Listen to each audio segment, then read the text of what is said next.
కాంగ్రెస్ దగ్గర నేర్చుకున్నటువంటి తెలుగుదేశం సంస్థాగత నిర్మాణాన్ని పూర్తి చేసుకొచ్చింది తెలుగుదేశం, అందువలన సక్సెస్ అయింది. ఇప్పుడు ఆ సంస్థాగత నిర్మాణాన్ని వైసీపీ కాపీ కొడుతోంది.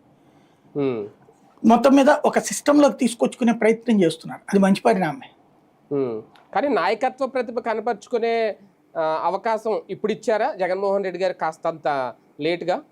ఆయన ఎవరినన్నా వద్దన్నాడా, ఉద్యమాలు చేయొద్దు అన్నాడా? ఇప్పుడు అతని పేరేంటి, జోగి రమేష్ నాయకత్వం వహిస్తే నెత్తిన పెట్టుకున్నాడు కదా. ఎవరైనా నాయకత్వం వహిస్తే నెత్తిన పెట్టుకుంటారు.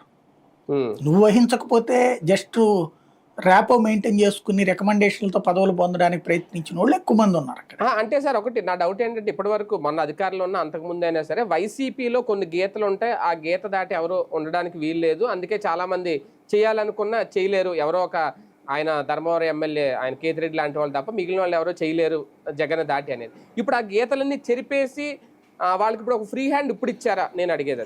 అది పచ్చి అబద్ధం. ఆయన ఏ గీత గీయాలి, అసలు ఏ గీత లేని పార్టీ వైసీపీ. తెలుగుదేశానికి ఆ గీత ఉంటుంది, ఎవరన్నా ఎక్కువ పబ్లిసిటీ అవుతుంటేనో ఎక్కువ మాట్లాడుతుంటేనో వాళ్ళకి మెసేజ్ పెట్టి మీరే తగ్గించండి కొంచెం అని చెప్పడము, లేకపోతే ఇంతకు మించి ఎక్కువ చేయబాకండి అని చెప్పడం, ఇట్లాంటిది. వైసీపీలో విచ్చలవిడి స్వేచ్ఛ ఉంటుంది.